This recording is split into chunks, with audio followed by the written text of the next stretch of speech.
You're listening to Backstage Access, where we sit down with the artists behind the music, talking life, faith, and behind-the-scenes conversations. Real people, real stories. Let's head on backstage. All right. Thank you for joining us on Backstage Access. This is Scott Lowe. Our guest tonight, we have California rocker Nate Parrish. Nate, how are you? What's up, man? Thank you so much for joining me tonight and just giving part of your evening just so we can learn a little bit more about you. Absolutely. So before we get into this, though, man, I do want to start with congratulations, your latest song hitting number 3 on Christian rock charts. It's so funny because So Small did really well at radio. It was number 2 for like weeks. Like I want to say it was like number 2 for like 5 weeks, right under Disciple. And you know, it's hard to beat Disciple in the Christian rock world. You just, many don't beat. I'm very David, and they're very much Goliath in this one, except for I don't have any rocks. I have no rock to throw, but this one, we took a chance on it. It seems to be doing good. So, yeah, I genuinely feel like from a listener's perspective, I mean, just kind of the society that we're in. I mean, it's definitely appropriate, and so, I think it kind of has that. It hit at the right time, I guess you could say. So, it's definitely got that going for it. For sure. So if you don't mind just kind of sharing with our listeners, tell us a little bit about you, kind of where you grew up, what was your introduction to music, and, ultimately how you came to Christ. Yeah, man. So I grew up in Stockton, California, and what's lovingly referred to as Glockton, California. At one point, we were like, I want to say like number 5 in most dangerous cities. So that's pretty exciting. But honestly, I grew up in a good part of town. It's just like a lot of towns. You go over a few blocks and it's rough. Yeah. And you go over another few blocks and it's fine. But so I grew up in Stockton. It's a city in Northern California. So I grew up, going to the beach a lot and going to punk rock shows and all that kind of stuff. But my mom's a very strong Christian. She's very, what's the word? She's hard-headed, but like in the best way, Okay. She's very secure in what she believes, and she'll go toe to toe with anyone. She's not scared of anyone. So I think, that was cool. And then my dad was very, super mellow, man, a few words, but when he talked, it mattered, one of those kind of guys. Yeah. So I think it gave me a really good balance of like, I know when to fight and I know when to just, kind of observe. Mm-hmm. So it was cool. And, my dad wasn't necessarily a believer. He came from a Mormon background. And so he had a kind of an aversion to organized religion. Gotcha. But he, he respected it. And so my mom, she worked cleaning houses, and they both worked really hard so I could go to a private school. In Stockton, some of the schools are pretty rough. So they really wanted me to go to a private Christian school because it was safe and, I'd have Bible class and all that kind of stuff. So I went to a small Christian school, and I actually really liked it, man. I did not miss the hundreds and hundreds of kids. I was cool with my class of like 40 kids, and I played sports and, was an artist. I didn't get a guitar until I was senior year. When I turned 18, I got a guitar. Oh, wow. Okay. So yeah, I kind of started late, I guess, but so I had a good biblical foundation from my mom and from school, but we didn't really go to church. One of the side effects of being, really having really strong convictions as you get kicked out of a lot of churches. Yeah. So my mom was always the one that was like calling out stuff, and they didn't like that, so she would get kicked out. Been there. Which I, she tells me the stories now, and I was like, dang, you were awesome. And it was like over real stuff. Like I remember one church we were a part of, they were doing like a Ponzi scheme. They were like involved. The pastor was involved in literally like a Ponzi scheme. And my mom was like, this is not right. You shouldn't be involving the whatever. So they kicked her out. And then that pastor ended up getting arrested later. So, wow. So my mom was on the right side of that. So I observed that, and I was like, that's rad. But on the flip side is we didn't really go to church.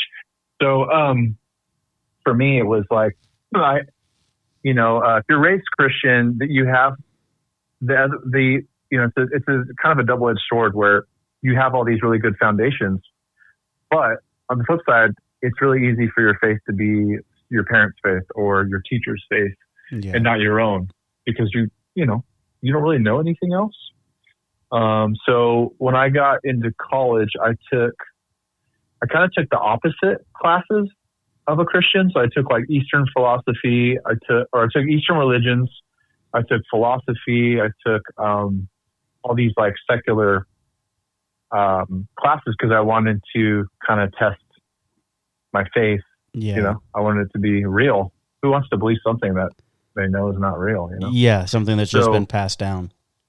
Right. I don't want that, and I kind of knew, I was like, no, this is the truth. So the truth can hold up to scrutiny. If you know that you're on the side of truth, you're not scared of people questioning you. Yeah. You're not scared of that kind of stuff. So, I took all those classes and came out the other side with my faith intact. And I was like, all right, this is, I'm following Jesus. This is what I'm doing with my life. And I was, I got a guitar, and I was starting to write songs, and in Stockton, the punk scene was really, really vibrant, man. We had a lot of really good bands. All my friends were in bands. I used to draw their merch for them, and my first band, I was in a band with all, just not Christian dudes, but they all respected my belief system. Okay. So it was interesting being in this group of, they were straight edge punks and, all that kind of stuff. But I was, as far as I knew, was the only Christian of that scene. so it was a little intimidating, but they were really cool about it. And so all my friends were punk rockers with mohawks, and they didn't take showers and, all that stuff. And they definitely weren't Christian, but we were all friends. We all respected each other. So that's cool. So I started playing in bands like maybe about 6 months after I got my guitar. Yeah.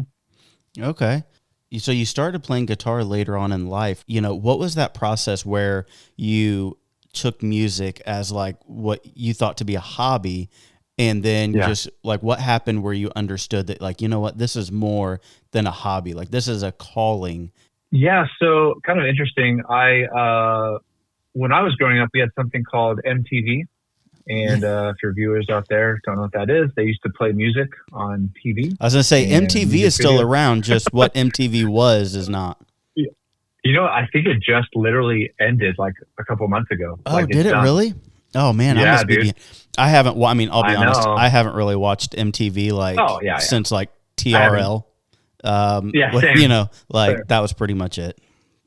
But I grew up on music. My parents really loved music. My sister's name is Rhiannon, which is a Fleetwood Mac song.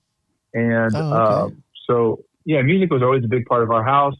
A lot of Fleetwood Mac, a lot of some Johnny Cash, some Hank Williams.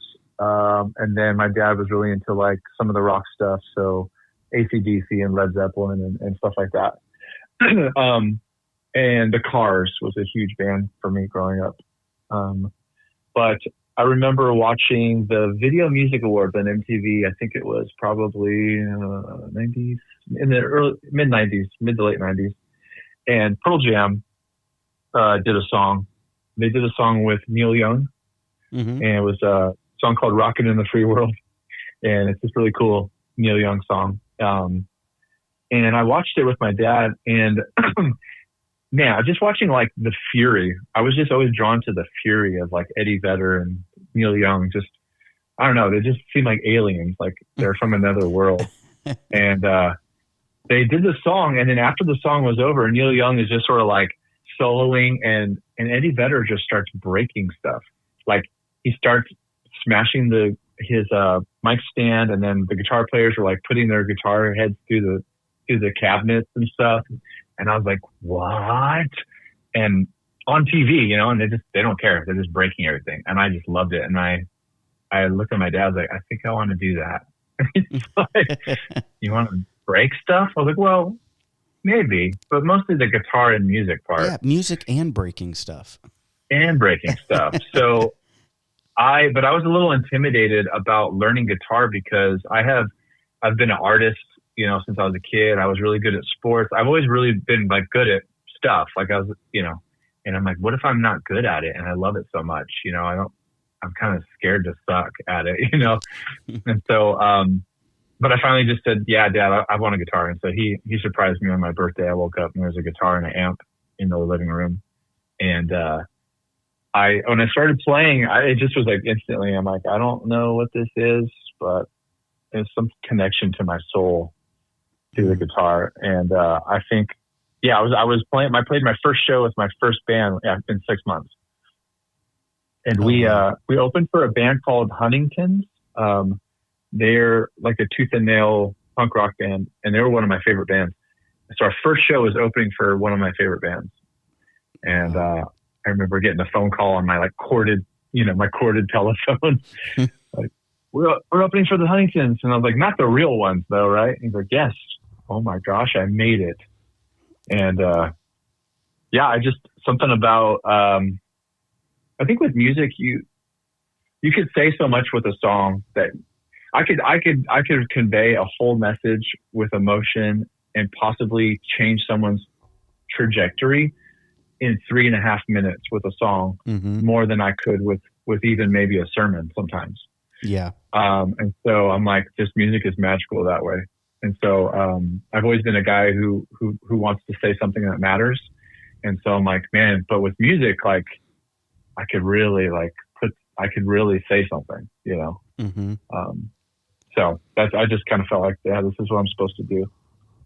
Yeah, I mean, music is so powerful in that way. There's, you know, of course you can, you know, pervert music and use it for bad, but man, when music is used in the right way, it is so powerful.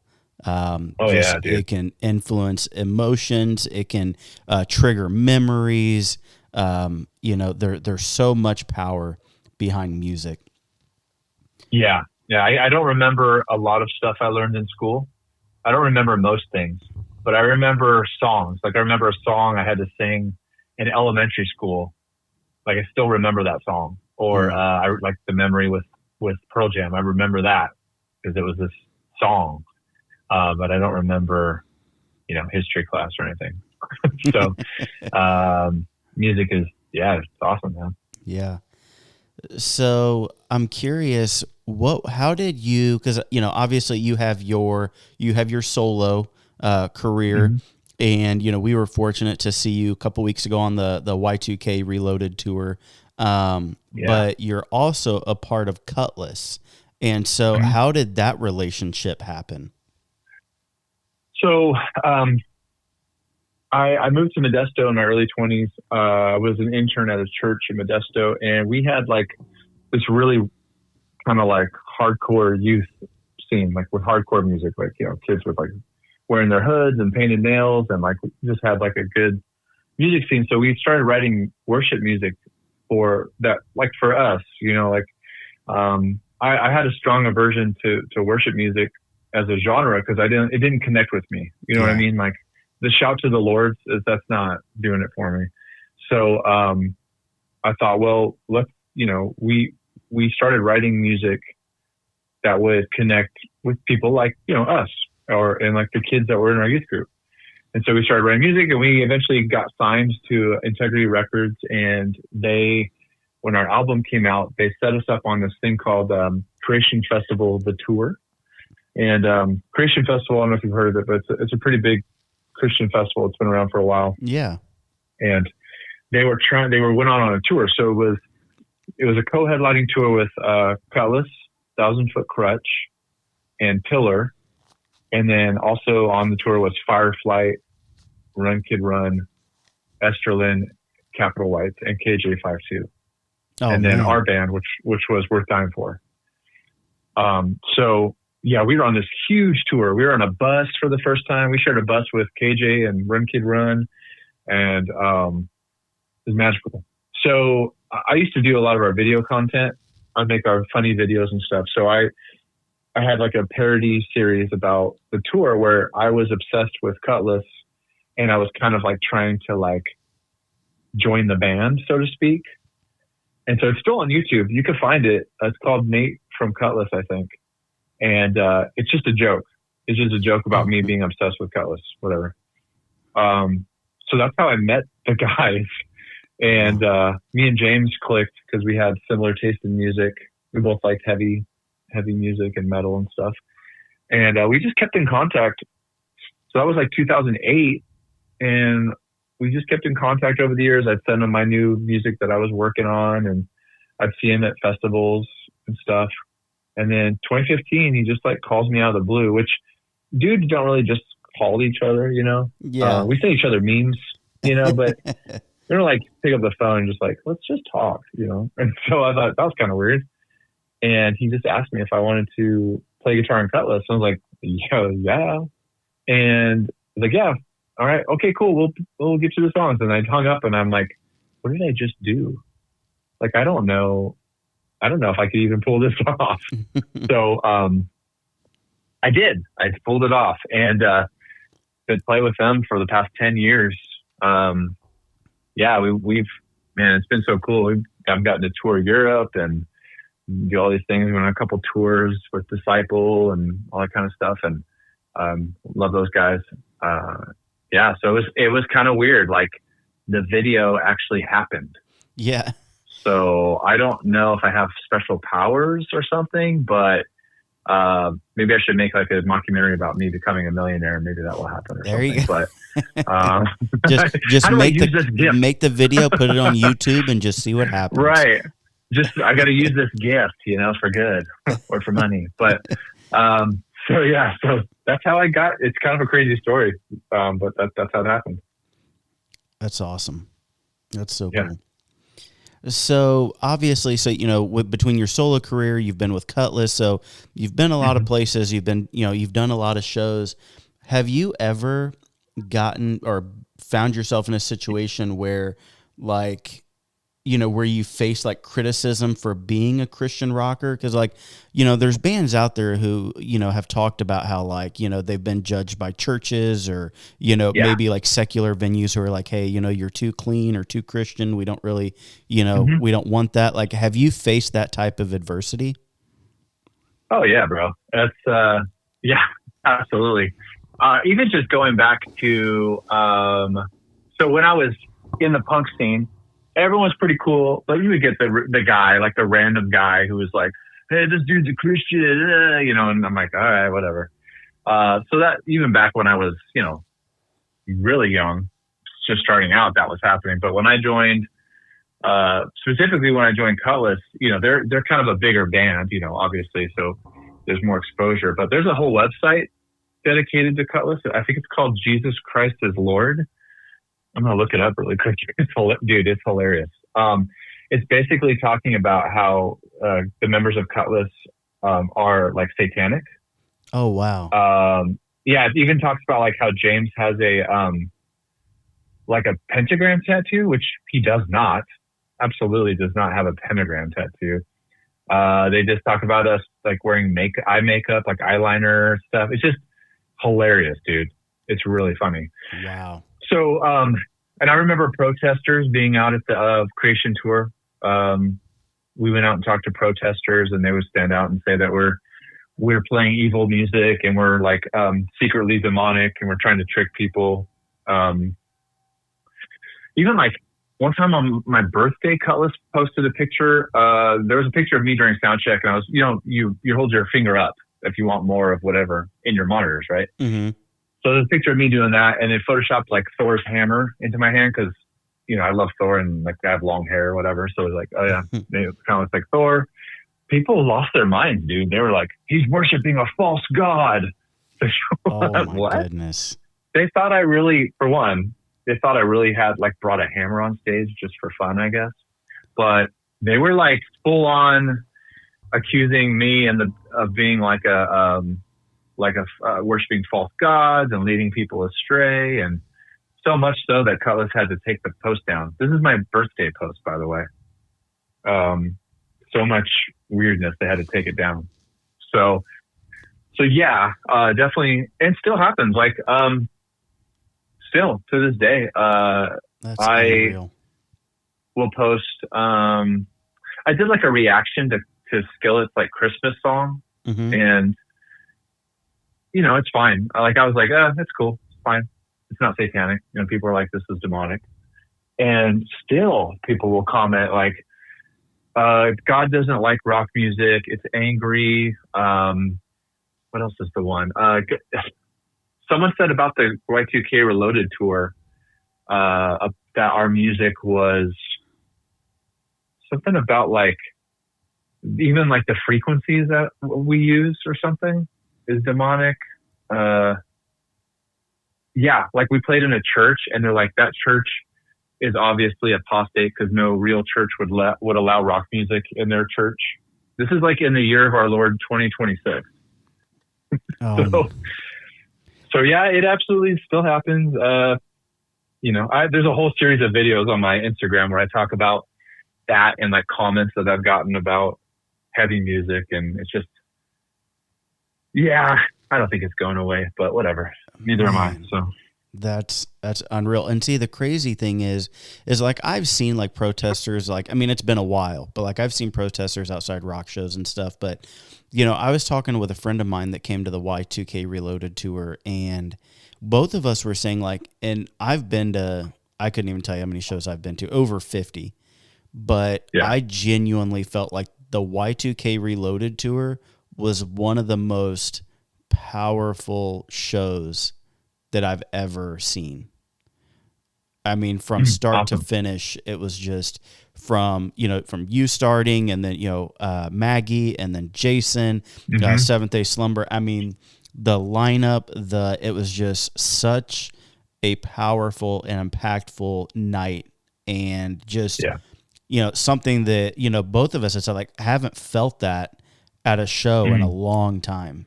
And, That's awesome. I love, don't get me wrong, like I love, going to a lot, Christian concerts and worshiping, and, I love that, but there was just something so special about that tour. I saw it twice, saw it in Illinois and in Indiana. That's right. Yeah, but man. I love that. That's, well, yeah, man, that's good to hear. I think the specific tour, which we're going to do a West Coast run, so I'm excited about that. Awesome. But like the thing I really like about it, and the reason I really like playing Kutless, is because it's more than music. Obviously, we're going to have write good songs and do good performances and all that stuff. But it's really more than that. Like if you talk to Joseph or any of the guys in the band, like they're absolutely about people, like help reaching hurting people that are alone or they feel like there's no hope. Like that's what we're out there doing. Maggie, same thing. Jason, me and Jason have very similar stories where we've kind of been through the ringer of like church culture and all that kind of stuff, and we've come out now the other side stronger for it. But you have to go take your lumps, Yeah. And so I think with all the bands, we've all been sort of wounded in very specific ways. So we have an ability to see people who are hurting because we've been there. Yeah, that's what I was going to say, is like just your guys' relatability. Like I feel like getting to talk to you and getting to talk to Jason and Joseph, like you can tell that like you guys are the type of people that, because of your experiences and just things you've gone through, like you use that to be relatable and to love on people and to let people know like they don't have to feel alone. And the way you guys come Yeah. alongside people is just, again, is something special that you don't see at a whole lot of shows, Christian or not. Well, I appreciate that, man. That means a lot. That's what we're looking for. That's the best compliment we could get. So thank you. Yeah, absolutely. And you were talking about music and how, like, worship just kind of wasn't really, you couldn't really connect with it. And it's funny because, like, I shared that exact same sentiment when I rededicated my life to Christ, and I wanted to, I decided to stop listening to secular music, only listen to Christian music. But I was a fan of, like, Papa Roach and Korn and 3 Days Grace and, like, Good Charlotte. Like, there were bands that I was really, really into. And so to go from that to, being expected to like, Mercy Me and Casting Crowns and Chris Tomlin, I couldn't make that leap. It couldn't happen. And so I went to the library and I was like, I don't even know what to buy. So I'm just going to check out any albums that look interesting. It's free to check out, so why not? And so I start going through, and literally the very first album that I got was Love and Worship by Seventh-day Slumber. And the way that they took those traditional Christian worship songs that I found myself, like, struggling to really get into became so powerful, because it's like the Spirit moves in music. And when you have, when you come from just being into really loud rock music or hip hop or whatever it is that is not your typical Christian type music, it can be challenging. And when I discovered Seventh-day Slumber, and then I discovered Fireflight, and then Skillet, and then Thousand Foot Crutch, and and that's where I started. And then to evolve now to where I'm at, like, I'm now at a point, like, I can appreciate and I can even worship to Chris Tomlin, to Jeremy Camp, to Casting Crowns. But it took a long time for me to get there, because, to have that shift it can be challenging. And I was the same way as you, where it's like, this isn't really my thing. I need to find something else. And, I love Christian rock, Christian metal, Christian hip hop. And it wasn't until I met you 2 years ago that I even find out that, like, there is a Christian punk scene. Like, I liked, like I said, Good Charlotte and Sum 41. And so, like, I didn't know that existed. And then, I see you play at Kingdom Come Festival. And then you and I talked for a little bit, and that was the first time we had met face to face. And then getting to see you on the Y2K Reloaded tour, and then Jason Dunn coming out, and Jason acted surprised, but, like, I didn't discover Hawk Nelson until, like, 2 years after he left. So I didn't get to hear the more punk sound of Hawk Nelson. I didn't know it was there. And so hearing him, I loved it. And so then I find myself going back, like, what did I miss? Because if this was Hawk Nelson, and I'm used to, again, like, K-Love type Hawk Nelson. Right. It was very different. And so yeah, man, like, just being able to hear that, allows me to, worship in a different way, because this is the type of music that I grew up on, what it sounds like. But again, the lyrics are all aimed towards Jesus. It's not, your typical secular, sex, drugs, rock and roll type stuff. Like, I mean, there's a purpose and a meaning behind it. Yeah, that's always been my argument with people is, the pushback is, well, this doesn't sound like Christian worship or Christian music or worship or whatever. I'm like, well, what is it supposed to sound like? Because, I've led worship for years. I'm a worship leader. I led worship this morning, but, like, it's not a genre. Worship is not a genre. It's not a certain chord or a certain, how shallow to think of God as, like, he only likes this certain type of music, whatever. And the rest of us are just too bad. But, like, it's not a genre at all. People make music, Yeah. And so, and everyone's different, and everyone has different giftings, and we all are designed, I think, to reach different people, and just be honest and true to who you are and what you like. I don't think God is that narrow with his gift, how he can receive worship. I just don't believe that.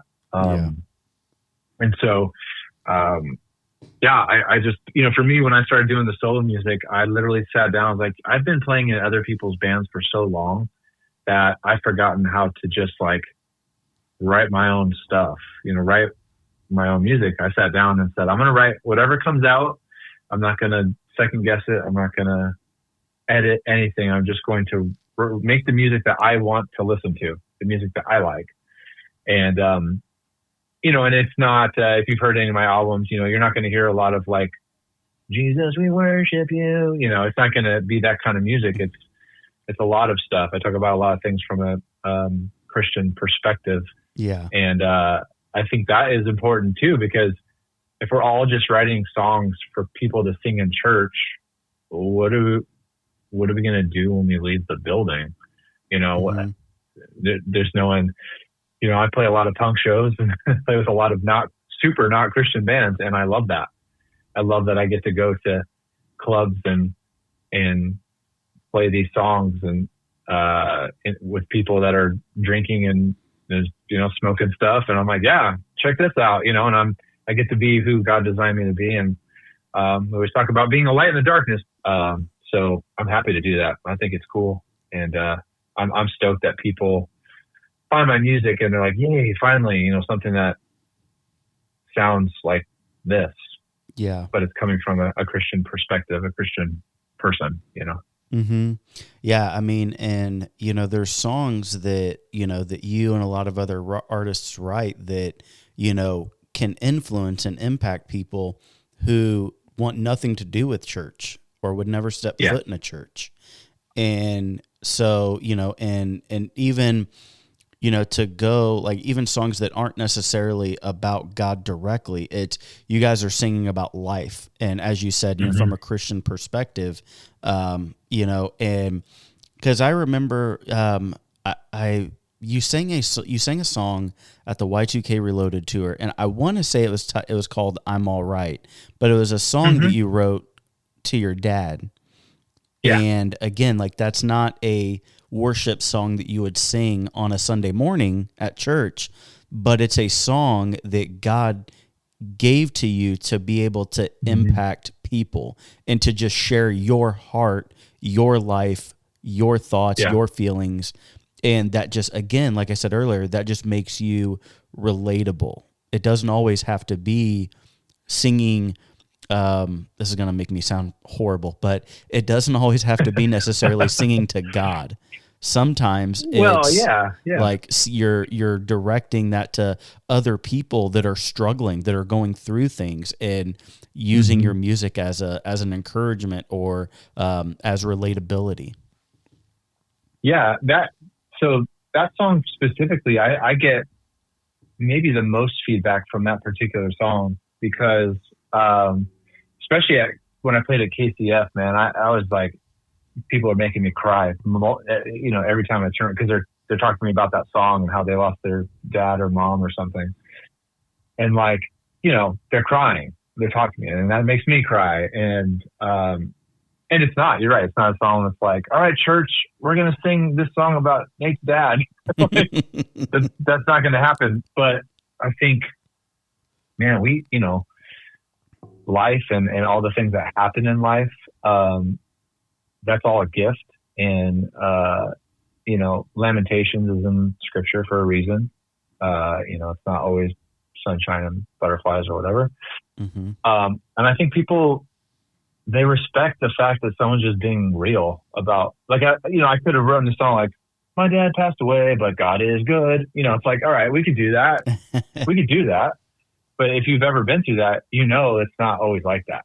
In fact, it was not like that for me. I was not stoked. I was not like, well, God's good. There's a process of grief that you go through. Yeah. And I think being honest about that, and for me, that's how I process things. So I'll say stuff in music that I have a hard time saying, just to people, because that's just, it's hard to try musicians write music, right?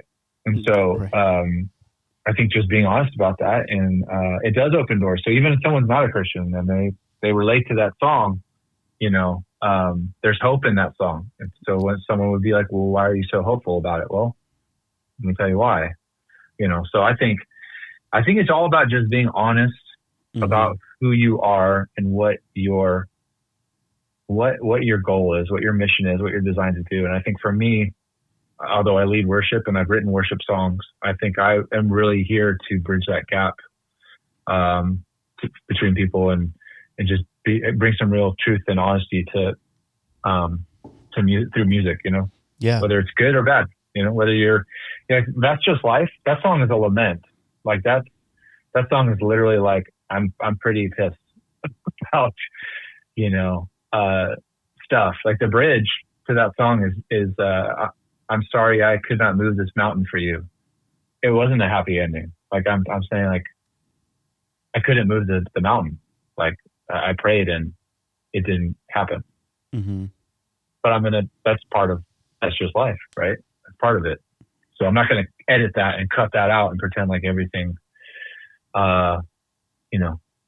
everything is always going to go the way you want it to. Yep, absolutely. And I think one of the big things is my personal opinion that I feel turns a lot of people off from Christianity is that like we don't see a lot of authenticity when it comes to hurting.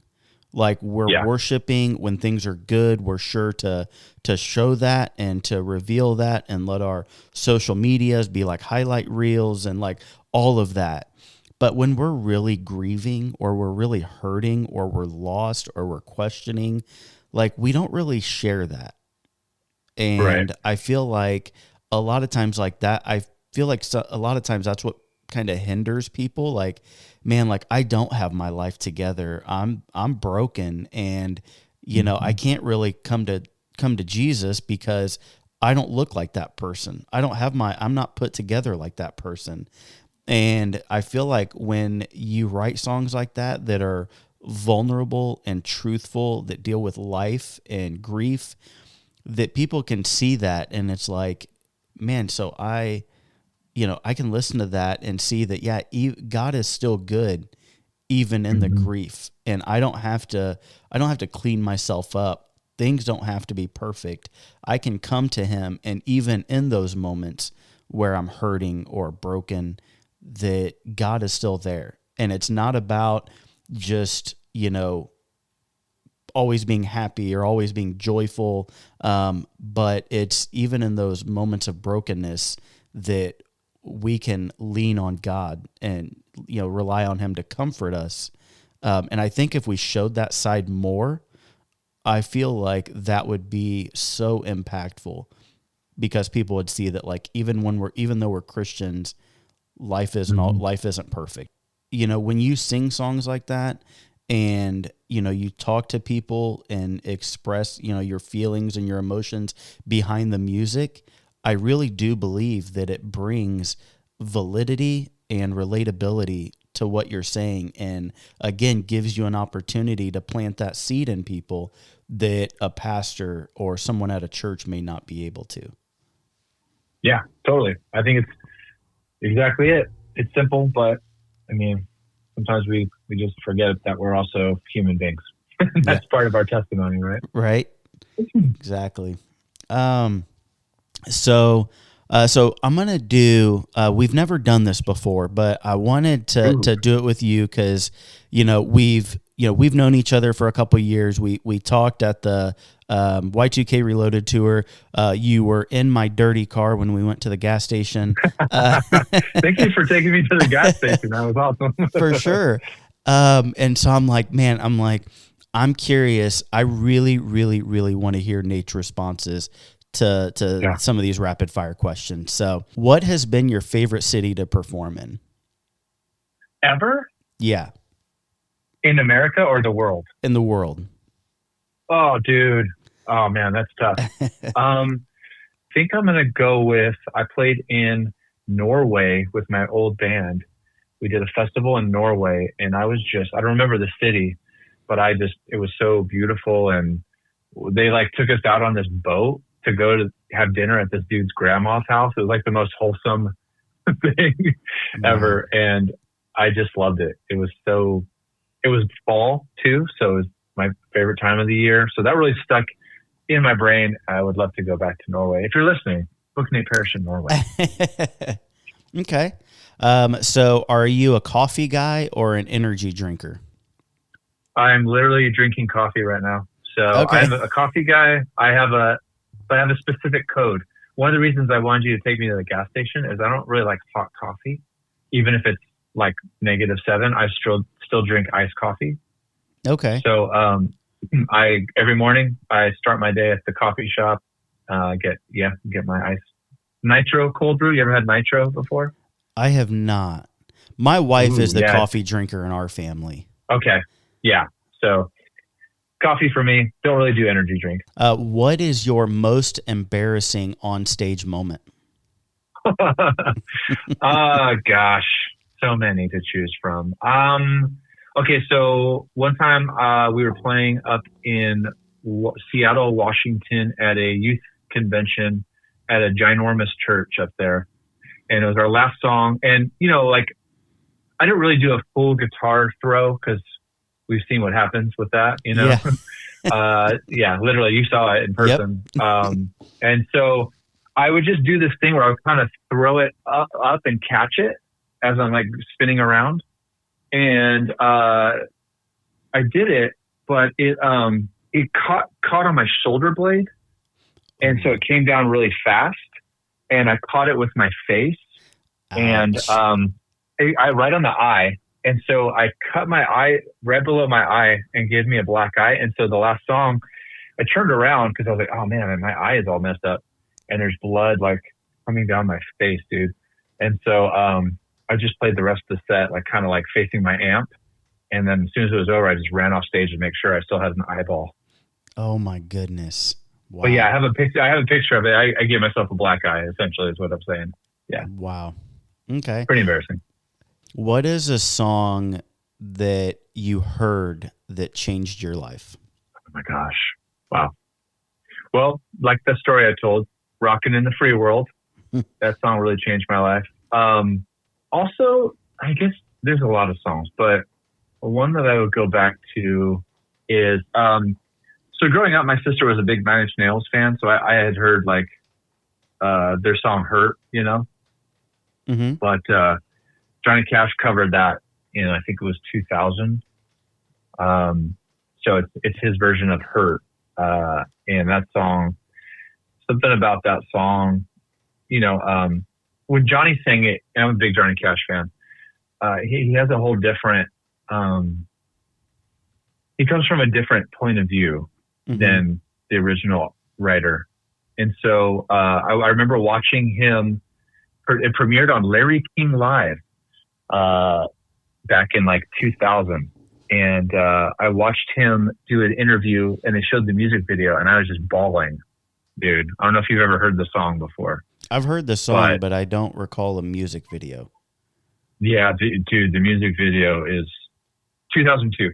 It's just, dude, it just sort of shows his life. And I had read his book and I'm a Johnny Cash fan. So, and he died shortly after.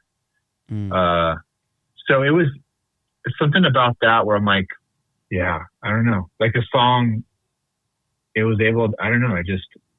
I think even more so, I was like, I want to write, what's my version of Hurt, Like what's a song I could write that would have that much impact on another human.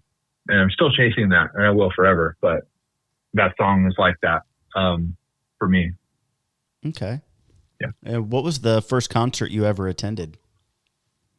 That was MXPX and the Ataris at Fillmore in San Francisco, 1999. Okay. Yeah, it was a special one. My dad used to take me to all the concerts. So my dad was like, he took me to MXPX a bunch. He took me to see the Misfits back in the day. He took me to see Social Distortion. He took me to see all these bands, AFI. Oh man, I haven't heard AFI in a minute. Oh, bro, I love AFI so much. But he would literally get off work early, drive me to Santa Cruz, which is like 2.5 hours for him because he'd drive really slow. And he would take me all the way to the show, hang out, whatever, let me stay and meet the bands, get autographs, whatever, and then drive me all the way back home, sleep for a couple hours and go to work. He did that multiple times. Wow. Yeah. So what would you say your favorite worship song is right now? Right now, well, probably it's kind of a funny one, but I did a Christmas concert. I did a Christmas thing in Arizona for a friend. He does this event and he brings out artists. So he's like, "Can you do Christmas songs?" I'm like, I don't really like Christmas songs, but I'll find some that I do like. And one of the songs, even though it's like kind of it is a Christmas song, but it's just like awesome, is a song called "Baby Son" by John Mark McMillan. And that song is just, he's my favorite. I don't know if you know who he is. He's the one who originally wrote "How He Loves." Okay, as I say, I've heard the name. I wasn't familiar with the song. Yeah, so "How He Loves," that's his song. I think it became big because like Jesus Culture did it, but it's his song. And so he writes really cool, lyrically deep music, which I really care about lyrics. And so I like his stuff. So "Baby Son," check it out. Okay. And then what is your craziest fan moment? Dang, I don't know. Craziest fan moments. I don't know if it's crazy. It's not crazy, but it's recent and it was cool. So at the show in Tennessee, I got to meet all kinds of people that I hadn't seen in years because they all moved from California, but they came to the show. And so almost every show I had someone came to the show to say hi. But this one was a guy named Alex, who was one of my youth kids when I was in the band. In his band, he was like the understudy. So I would show him guitar stuff. And then he started he was in his own worship band. So he was like a youth kid, right? Mm-hmm. And so I hadn't seen him in like 15 years or something like that. He brought his son to the concert, and it was his son's first concert, and he loves Nate Parrish music. And so he bought a shirt and immediately had to put it on. And so I took a picture and I was like, this is so wild that one of my old youth kids brought his actual kid to my show, and it was his first concert. Oh, that's so cool. Yeah. So it was wild. And I was like, he likes like my music. He's like, oh yeah, you're his favorite. What the heck? That's so awesome, crazy. Man. Yeah. Yeah, it was cool, man. Full circle moment. Yep. So, okay, last question. If you weren't doing music, what would you be doing? Yeah. I would probably be a crime fighter. I think I would. Well, that's also if I wasn't married. Rachel won't let me do it. But if I wasn't married or doing music, I would just, whatever. I would turn my house into a lair and I'd make some sort of like costume and probably just try to fight crime at night. It kind of sounds like not even music. Just if you weren't married, that you would be. It would be crime fighting number one. I would just be crime fighting. Well, I just really want to be a crime fighter. But I would probably want to do more. I'm an artist, so I still do that. I would probably lean more into art and like writing. Probably like write books and stuff. Yeah, do something like that. It's all creative stuff. I don't think I would, or I would do this. I want to be one of those guys that dresses up in a superhero costume and like visits kids in hospitals. I just think those people are like the best. I love seeing those videos. I can't even watch them. I can't even barely think about them. They're just like, oh, maybe I could do that still. I could do that on the side. I don't know how you get into that gig, but I could dress up like Gandalf. I kind of have like wizard hair now, so I love kids in hospitals. I love stories like that. Well, you made it. That is the first ever Backstage Access rapid fire question. So, kind of a question a little bit deeper. We've talked so much about, your music as Nate Parrish. You've talked about your experiences with Kutless. And but I kind of want to get, this question geared more towards the Nate Parrish stuff that you're writing. Like when people hear your music, what is it that you want what do you want them to experience when listening to Nate Parrish? Wow.